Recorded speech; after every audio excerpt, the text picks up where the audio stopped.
De un amigo, Sebastián Fernández, licenciado en Relaciones Internacionales de la Universidad Argentina Kennedy, magíster en Estrategia y Geopolítica de la Escuela Superior de Guerra Teniente General Luis María Campos y diplomado en Economía de la Energía y Planificación Energética del Instituto de Energía General Mosconi. Sebastián Fernández, querido, buenas noches.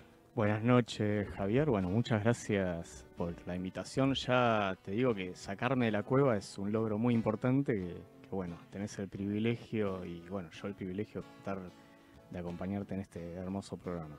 Saliste de una cueva, se nota, porque esto es una cuevita que tiene faro y que invitamos amigos que van pasando viernes a viernes, así que bienvenido a la cueva esta, Bueno, con faro incluido. Muchas gracias. Un honor Javier. que estés acá. Igualmente para mí, ¿eh? Bueno, está claro que el mundo está constantemente en conflicto desde que es mundo, y en este último tiempo todos sabemos del conflicto que existe entre Rusia y Ucrania. Como especialista en conflictos bélicos, entre otras cosas, ¿qué nos podés contar vos, no solamente de este conflicto que parece no tener fin, sino de otros focos que pueden estar relacionados o no con esto? Bueno, primero y principal, me gustaría aclararte que solamente con invitarte a asomarte al Río de la Plata y mirar el mar argentino, ya estamos en una zona que confluyen muchos intereses de muchas potencias, ¿no? Claro. Hace pocos meses pasaron dos navíos iraníes sin el permiso del Estado argentino. Bueno, generó una tensión geopolítica.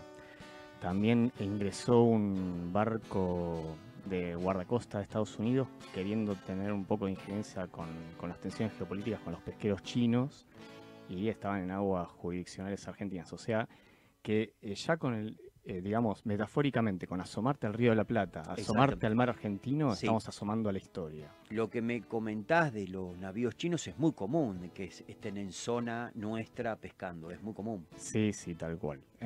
Que así, bueno, esa es la primera aclaración, o sea que solamente acá cerca, con asomarte, ya estamos viendo transcurrir la historia. Exacto. Y justamente la guerra es la partera de la historia, y una virtud de los grandes pensadores bélicos generales es que, sobre todo cuando están avanzados los años, tienden a ser muy pacifistas. Por ejemplo, hay una frase del general Bradley que dice que vivimos en una época de gigantes atómicos y enanos éticos. Exacto. Y bueno, hay una serie de andamiajes, tenemos el privilegio de asistir a una era, hay una serie de rupturas, sobre todo de rupturas de pactos preexistentes, ¿no?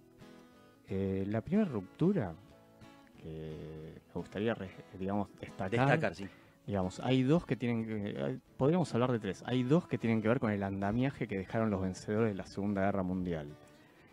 Juicios de Nuremberg, ¿no? Lo que fue los experimentos de Mengele. Aclaremos que sí, en la Segunda Guerra Mundial el eje, en este caso Alemania, Japón e Italia, pierden frente al mundo, ¿no? Frente a los que estuvieron en jaque 5 años al mundo, pierden y se hacen cargo los aliados del desastre que quedó en Europa. Que quedó en Europa, y, claro, bueno, devastada. Asia, claro. Entonces, ¿qué pasa? De lo que fue los juicios de Nuremberg, hubo un código de ética de Nuremberg que tiene que ver con los experimentos, etcétera, etcétera. Entonces, con los experimentos en seres humanos. ¿Qué pasa? Con lo que nos dejó de enseñanza la pandemia es que toda la normativa que surgió después del código de ética médica de Nuremberg, que de hecho hay un tratado de la UNESCO al respecto que habla sobre el consentimiento que da uno, etcétera, etcétera, con la pandemia se quebró. O sea, tenemos la primera ruptura. Segunda ruptura, tiene que ver con algo más actualizado. Inglaterra en la Unión Europea. Sí. Inglaterra siempre se adelanta, siempre tenés que observar lo que hace Inglaterra. Así como Inglaterra vio que se venía el desastre económico en 1930, hace el Pacto de Ottawa, nos deja de comprar carne y solo le compra carne a las colonias del Commonwealth. Se la vio venir. ¿Qué explicación le das a que está a la vanguardia? Y bueno, ahora se la vio venir de que no convenía más estar en la Unión Europea, se va con el Brexit.